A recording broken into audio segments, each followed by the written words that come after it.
자, 넘어가서 오늘부터 주한미군 기지 철수, 주한미군의 문제점 시리즈를 이렇게 순서 코너를 준비를 하셨다고 하네요. 그래서 오늘 첫 시간인데 오늘은 어떤 내용으로 소개를 좀 해주실까요? 네, 일단 그 군대 갔다 오신 분들이 흔히 하는 얘기가 뭐가 있냐면, 야, 우린 주한미군 없으면 안 되겠더라. 주한미군 있어야 되겠더라. 이런 얘기를 흔히 하거든요. 진짜 많이 와요. 그리고 여자들이 군대 안 갔다 왔으니까 너넨 몰라. 이 얘기도 같이 하죠. 네, 맞습니다. 덩달아서. 네, 그래서 네. 제 주변에도 군대 갔다 온 사람들이 그런 얘기들 하더라고요. 아, 내가 군대 가서 보니까 진짜 주한미군 있어야겠더라. 왜? 한국군은 너무 무능해서 도저히 믿을 수가 맞아요, 없다는 맞아요. 거예요. 한국군은 못 지켜줄 거다. 근데 국제사회에서는 한국이 세계 5위의 군사 대국이라고 평가를 해주는데, 그런데도 직접 보면은 한국군 뭐 지휘하는 것도 엉망이고 군사 정책도 엉망이고 막 다 엉망이라는 거예요. 근데 이제 그 중에서 제가 오늘 짚으려고 하는 건 뭐냐면 이 지휘 구조입니다. 한국의 이 지휘관들 지휘부는 왜 이렇게 엉망인가? 엉망일 수밖에 없는데 그게 바로 주한미군 때문이라는 거예요.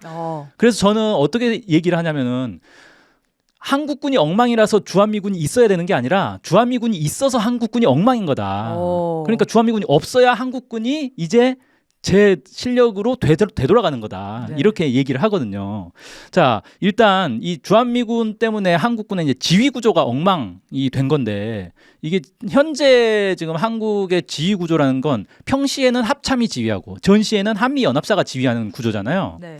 이거를 비유를 들면 이런 거예요. 국가대표 축구 감독이 평소에 열심히 훈련하다가 월드컵 딱 나가면 감독이 교체되는 거예요. 그쵸, 갑자기. 네. 그러면 평소에 같이 훈련하던 감독은 사라지고 이상한 미국 감독이 와가지고, 자, 실전은 내가 지휘한다, 이렇게 돼버리는 거거든요. 이게 과연 손발이 맞겠냐 이거예요.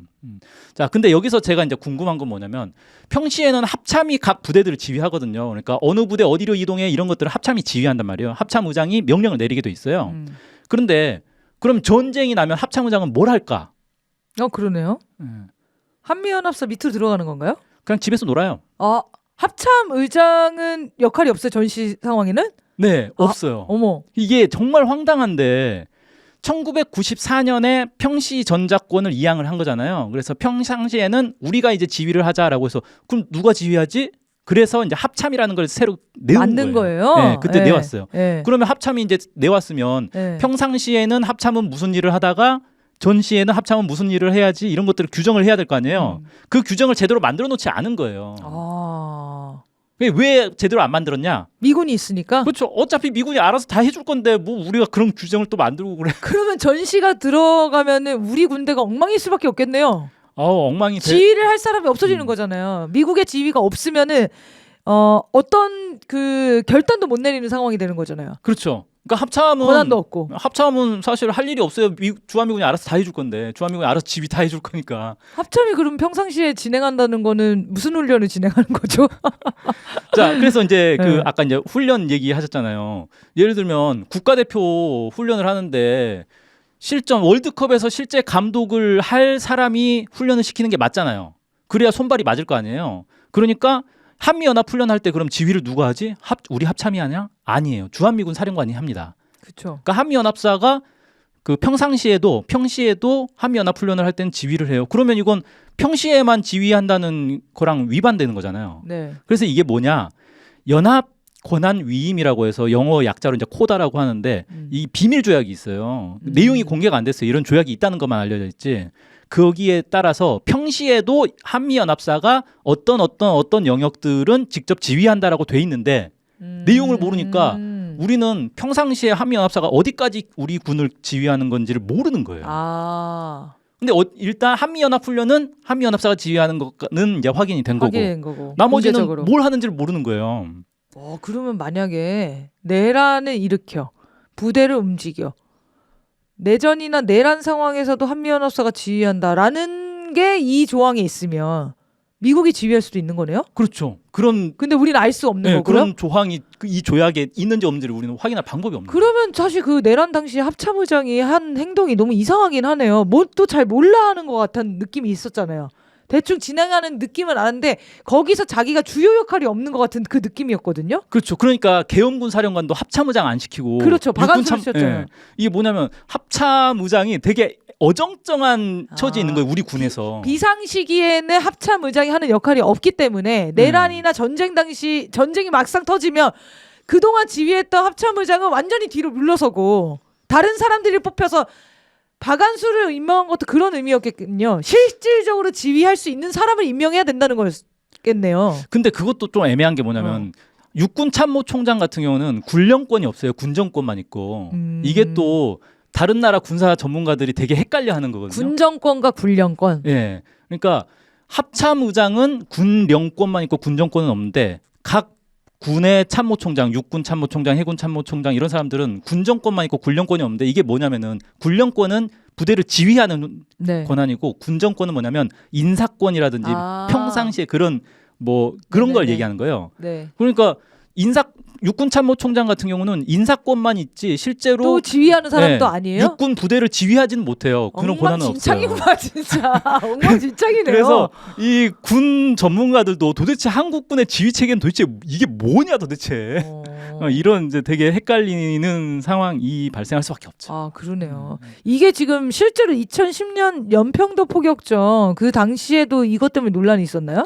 아 이게 장난 아니었던 거는 뭐가 있었냐면 그때 당시에 이제 연평도 포격전이 막 발발을 하니까 전투기가 떴어요. F-15K가 4대인가 3대인가 떴어요. 한국군 전투기를 띄워가지고 있었는데 그때 이제 이명박 정부 때였잖아요. 이명박 대통령이 야 저기 전투기 있네. 저걸로 공격해라고 했어요. 그랬더니 합참 내부에서 논란이 발생했습니다.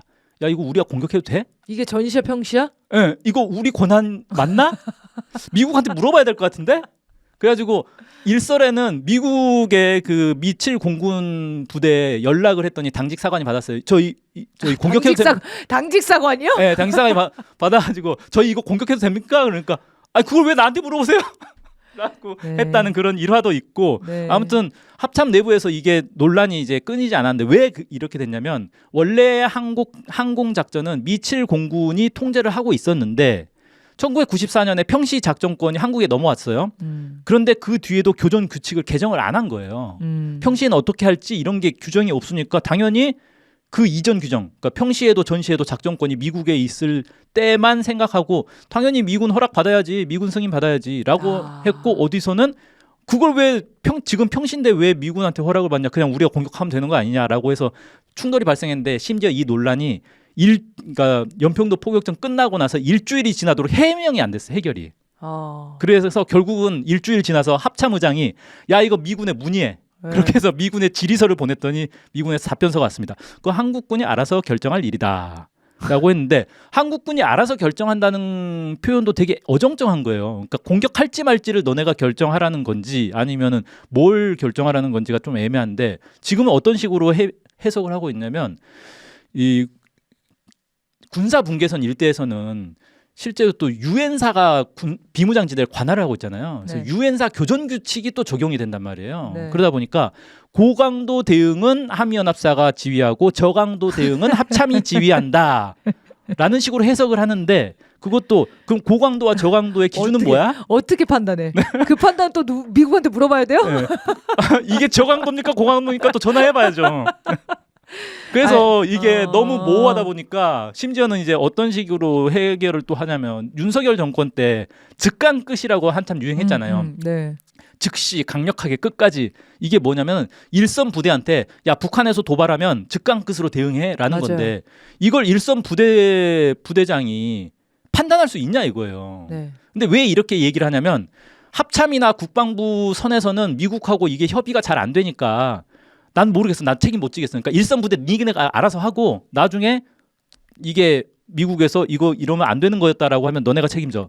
이런 식으로 일선 부대장한테 떠넘기는 거거든요. 지금 이게. 그러면 또 누가 판단하냐고요. 네. 또 일선 부대장들도 떠넘기겠죠. 일선 부대장은 이게 고강도 같은데 이거 내가 판단하면 안 될 것 같은데. 부하들한테 막 물어보고 있겠죠. 그러니까 일반 사병들이 느끼기에는 우리 지휘관들이 얼마나 무능해 보이겠습니까. 말도 안 되는 상황인 거예요 지금. 무슨 상황만 터지면 다 미국한테 물어보고 있고 상관한테 물어보고 있고 결단을 아무도 내리지 못하고 책임을 다 회피하고 있을 거고. 그래서 한국군이 무능하다라고 군대를 갔다 온 사람들이 얘기할 수밖에 없는 거죠. 그렇죠. 아 이거는 너무 진짜 새로운 사실이네요. 주한미군이 없어야 주권 국가의 단일한 군대 체계로 정상화되는 과정을 밟겠네요. 이거 너무 심각한데요? 자주국방이라는 거를 그냥 말만 외치면 안 되겠는데? 맞습니다. 그러니까 이게 미군이 있으니까 의존심이 생겨가지고 자꾸 이것도 미국이 판단해주고 이것도 미국이 결정해주고 이렇게 되는 거예요. 와, 미국이 진짜. 없어야 이게 처음에는 혼선도 많이 생기겠죠. 네네네, 하지만 그쵸. 그 과정 겪어야 돼요, 우리는. 그렇죠. 그러면서 규칙도 다시 정리를 하고 매뉴얼도 다 정리를 하고 하는 거겠죠. 그렇습니다. 네, 알겠습니다. 아, 이거 너무 재밌는 시간이 될 것 같습니다. 앞으로 많이 기대해 주십시오. 자, 오늘 준비한 방송 여기까지입니다. 시청해 주신 여러분 고맙습니다. 감사합니다.